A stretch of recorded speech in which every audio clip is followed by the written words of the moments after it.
नमस्कार दोस्तों, आप सभी का स्वागत है आपके अपने YouTube channel Anupam geography with Anupam पर। दोस्तों आज मैं बात करने वाला हूँ, जो है कि जो केवीएस, एनवीएस की जो पदें निकली हैं, उसमें से बहुत सारे पदें निकली हैं, पीआरटी से लेकर के कमिश्नर तक, प्रिंसिपल तक, वाइस प्रिंसिपल तक। तो मैं उन सभी चीज़ों की बात तो नहीं करूँगा, लेकिन ये चैनल जो आप सभी को पता है कि भूगोल से संबंधित चैनल है तो भूगोल से जुड़ी मैं बातें करूँगा। या यूँ कहूँ कि पीजीटी जो है, चाहे एनवीएस का हो, चाहे केवीएस का हो, उसकी मैं बात करूँगा।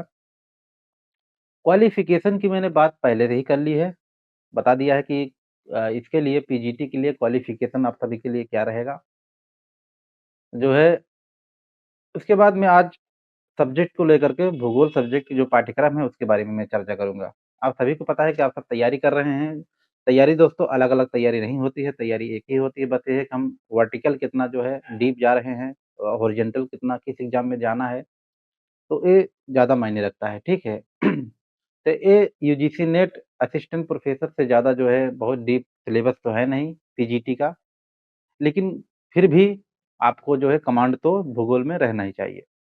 तो शुरू करने से पहले तो दोस्तों आप सभी से अनुरोध करता हूँ कि जो नए आए हैं उसको इस चैनल को सब्सक्राइब कर लीजिए, इस परिवार का हिस्सा बन जाइए क्योंकि इससे जुड़ी मतलब भूगोल से जुड़ी तमाम प्रकार की जानकारी आप तक पहुँचती रहती है, ठीक? और एक मेरा टेलीग्राम चैनल है जियोग्राफी विद अनुपम मतलब इसी नाम से चैनल है। आपको लोगो दिख रहा होगा, आप उसको भी जॉइन कर लीजिए क्योंकि उसमें तमाम प्रकार का अपडेट, इन्फॉर्मेशन, जानकारी आप तक पहुँचती रहेगी, ठीक? तो आइए दोस्तों शुरू करते हैं। सबसे पहले मैं आपको बताना चाहता हूँ गोल्डन चांस आप सबके लिए है। अ, गोल्डन चांस इसलिए है कि आप निरंतर तैयारी कर रहे होंगे, चाहे पीजीटी का, टीजीटी का, यूपी वाला जो भी परीक्षा पोस्टपोन हुआ, फिर यूजीसी नेट का भी दे रहे होंगे। अगर आप भूगोल विषय लिए भूगोल विषय की तैयारी कर रहे हो तो तमाम मतलब एग्ज़ाम आप बैठेंगे अगर आप एलिजिबल होंगे तो। इसमें एलिजिबल के लिए आपको बीएड और प्लस जो है हाँ, बीएड होना चाहिए और पीजी होना चाहिए भूगोल सब्जेक्ट से, चाहे ग्रेजुएशन में भी हो और एमए में भी भूगोल होना चाहिए, ठीक? तो सबसे पहले इसमें प्रीलिम्स, मेंस, इंटरव्यू तीनों होता है दोस्तों। जो प्रीलिम्स होगा एज़ ए जो सिविल सर्विसेज़ के आधार पर जैसे होता है वो हाँ, क्वालीफाइंग रहेगा इसका मार्क्स जो है ना नंबर नहीं ऐड होगा, ठीक है? मार्क्स मेंस में और इंटरव्यू को आधार बनाया जाएगा, ठीक है? प्रीलिम्स में जैसे कि 20-20, 20-20 क्वेश्चन है और 10-10 क्वेश्चन है, जैसे कि मान लीजिए कि जनरल में इसका मैं स्क्रीनशॉट लगा देता हूँ, ठीक? ज़्यादा टाइम वेस्ट करने से कोई मतलब नहीं है।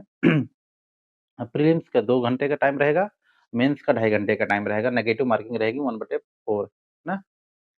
तो सिलेबस में सबसे पहले मैं बात करूँगा दोस्तों कि इसका सिलेबस मैं टेलीग्राम पे मैं भेज दूँगा, ठीक है?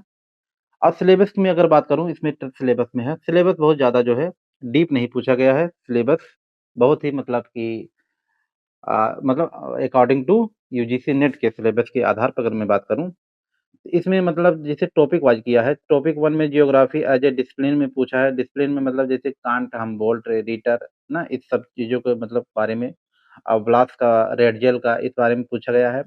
फिर टॉपिक 2 में origin and evolution of the earth जिसे ठीक, पृथ्वी की उत्पत्ति का विकास था, उसको पूछा गया है। फिर टॉपिक 10 मतलब टॉपिक करके छोटा-छोटा टॉपिक मतलब दिया है। इसका मैं पीडीएफ जो है टेलीग्राम पे मैं भेज दूँगा, उसको जो है डाउनलोड करके अच्छे से देख लीजिएगा अगर जो तैयारी कर रहे होंगे, ठीक है? अगर फिर भी देखना चाहते हैं तो फिर भी आप देख सकते हैं। तो टॉपिक 2 टॉपिक 3 में इंटीरियर ऑफ द अर्थ है ना, distribution of ocean and continent बहुत ज़्यादा मतलब कि दिक्कत वाली बात नहीं है। फिर टॉपिक 3 जो है टॉपिक तो मान बता दिया, टॉपिक 4 लैंडफॉर्म है, टॉपिक 5 क्लाइमेट में है, क्लाइमेट कंपोज़िशन जैसे ना, classification of rocks, rock cycle ठीक, मिनरल्स के बारे में पूछा है, नदी ना, भूस्खलन, बृहद जो है क्षरण, ये सब बारे में पूछा है, ग्लेशियर के बारे में पूछा है। टॉपिक 5 में क्लाइमेट के बारे में मतलब टॉपिक 5 में जलवायु के बारे में पूछा है, composition and structure, insolation, temperature ये सब बहुत ही मतलब नॉर्मल सी बात है, आप सभी लोग जानते होंगे। सॉरी। फिर atmospheric pressure and wind, atmospheric ना moisture, cyclone, classification of climate, जैसे क्लासिफिकेशन ऑफ क्लाइमेट का त्रिवार्था ना, कोपेन इन सब चीज़ों को ज़्यादा इम्पोर्टेंट दिया गया है। ग्लोबल क्लाइमेट चेंज ना जलवायु परिवर्तन को भी आप देख सकते हैं। टॉपिक 6 में वाटर मतलब ओशन महासागर के बारे में, उच्चावच के बारे में आप पढ़ लीजिएगा, निक्षेप के बारे में पढ़ लीजिएगा, वहाँ के संसाधन के बारे में पढ़ लीजिएगा, छोटा-छोटा टॉपिक दिया गया है, ठीक है? और हर एक कॉन्टिनेंट दीजिए, जैसे अटलांटिक है और पैसिफिक है, इंडियन है, आर्कटिक है, अंटार्कटिक है, इन सब चीज़ों को थोड़ा देख लीजिएगा। Topic 7 life of the earth मतलब कि जो है कि पर्यावरण से जोड़ दिया गया है। टॉपिक नंबर 8 है इंडिया ना भारत का भूगोल के बारे में दिया गया है, जियोग्राफिकल बेसिस ऑफ इंडियन ना स्टेट, टेरिटरी, लोकेशन ना ये सब आकार और जो भी साइज़ है उसको देख लीजिएगा, बहुत ज़्यादा दिक्कत वाली बात नहीं है। फिर टॉपिक ना फिजियोग्राफी दिया गया है मतलब ना ड्रेनेज सिस्टम ना नदी का, ये सब चीज़ों का और टॉपिक नंबर 10 दिया गया है जो है क्लाइमेट, वेजिटेशन एंड सॉइल, ठीक है? तो इसमें भी आप अच्छे से देख लीजिए, बहुत बड़ी मतलब बहुत ही डीप सिलेबस नहीं है, बहुत ही मतलब हमको ज़्यादा डीप ना जा कर के हॉरिज़ॉन्टल ज़्यादा जाना पड़ेगा, ठीक है? नेचुरल हैज़ार्ड मतलब जो प्राकृतिक जो आपदाएँ होती हैं, उनके बारे में दिया गया है टॉपिक 11 में, डिज़ास्टर के भी और टॉपिक 12 में human geography nature and scope, ठीक? मानव भूगोल के बारे में दिया गया है। वहीं टॉपिक नंबर 13 दोस्तों है पीपल के बारे में है, चाहे वर्ल्ड हो, चाहे इंडियन के बारे में देख लीजिएगा, जनगणना है, ट्रांज़िशन कुछ थ्योरी दी गई है। उसके बारे में पैटर्न देख लीजिएगा उसका और ह्यूमन एक्टिविटी मतलब ह्यूमन एक्टिविटी में एग्रीकल्चर के बारे में देख लीजिएगा, ज़ूमिंग कृषि के बारे में पढ़ लीजिएगा, ये सब है, बहुत ज़्यादा मतलब है नहीं, ट्रांसपोर्ट के बारे में देख लीजिएगा, थोड़ा बहुत है। अ, इसके बाद है टॉपिक नंबर 16 है ह्यूमन सेटलमेंट है, टॉपिक नंबर 17 जो है geography perspective, selected issue and problems जो भी है जैसे कि आवाज़ है, पॉल्यूशन के बारे में है, ना आवाज़ की जैसे पॉल्यूशन है जलवायु परिवर्तन है, गरीबी है, ना खाद्य सुरक्षा को लेकर के है, सस्टेनेबल डेवलपमेंट सतत विकास को लेकर के देख लीजिएगा और टोटल टॉपिक दोस्तों इसमें 13 दिया है और 13 है जर्नल कार्टोग्राफी, ठीक? ये दिया है।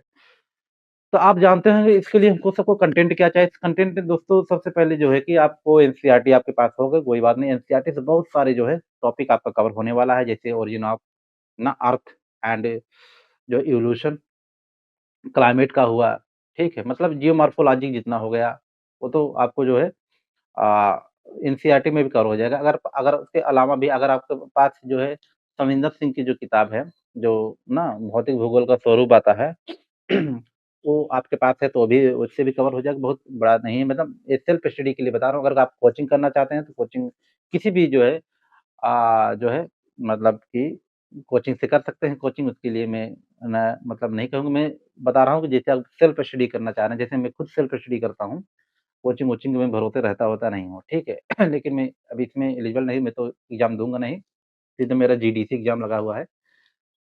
तो आप सबको बताने के लिए मैं ये वीडियो बना रहा हूँ। तो सविंदर सिंह का जो वो भौतिक भूगोल का स्वरूप है, उससे बहुत सारे मतलब सब कुछ कवर हो जाएगा ना, जियोमॉर्फोलॉजी मतलब जो भी है, पर्यावरण है, जलवायु है, ओशनमाला है, ठीक? भू-आकृति विज्ञान है, वो भी कंप्लीट हो जाएगा। अगर आपके पास एनसीईआरटी है, एनसीईआरटी लगा दूँगा मैं एनसीईआरटी का फ़ोटो वो दिख रहा होगा, एनसीईआरटी कवर कर लीजिए। इसके अलावा भी 2 एनसीईआरटी अलग से आता है, बहुत बच्चे नहीं जानते हैं।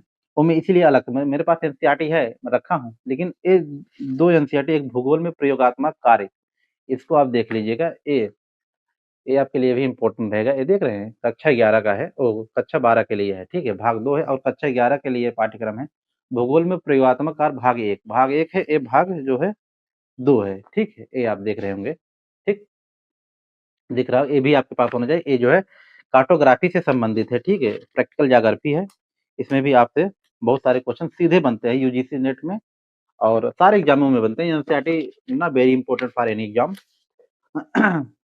तो यही सब है, इसी से कवर हो जाएगा। फिर मैंने एक जो है किताब आपको एचडी मौर्य का बताया था, अगर ये सब नहीं है आपके पास, एचडी मौर्य आपके पास कंपाइल करके होगा, उससे भी आपका कवर हो जाएगा, ठीक है? उसके बाद पीवाईक्यू सॉल्व कीजिए, तो बहुत ज़्यादा दिक्कत वाली बात नहीं है। भारत के भूगोल के लिए आप जो है परीक्षा मोड पढ़ सकते हैं, बहुत ज़्यादा डीप नहीं पढ़ना है क्योंकि मैंने बार-बार बताया है कि मेरे पास किताब तो भर-भर के है, किताब को लेकर के दिक्कत नहीं है, लेकिन आपके जो काम के हो, जो बहुत ही मतलब कम समय में ज़्यादा जो है रिज़ल्ट परिणाम दे, उसको पढ़ना चाहिए, ठीक? तो ये सब सारी जो है मतलब कि बात थी भूगोल को लेकर के और पाठ्यक्रम को लेकर के, कोई भी डाउट हो तो आप मतलब कि आप सीधा पूछ सकते हैं या मोबाइल नंबर तो मेरा जो है वो दिख ही रहा होगा, उसमें कॉल करके भी पूछ सकते हैं हम, कमेंट कर सकते हैं, है ना? जो जितना भी मुझे पता रहेगा मैं आपको मतलब सूचना दे दूँगा, बता दूँगा, ठीक है? तो अगर आप सब्सक्राइब नहीं किए हैं दोस्तों इस चैनल को सब्सक्राइब, लाइक और शेयर ज़रूर कर लीजिएगा और मेरा एक टेलीग्राम चैनल है, जियोग्राफी विथ अनुपम का, उसको भी जॉइन कर लीजिएगा, ठीक है? मिलते हैं दोस्तों अगले वीडियो, तब तक के लिए आप सभी का बहुत-बहुत धन्यवाद। नमस्कार।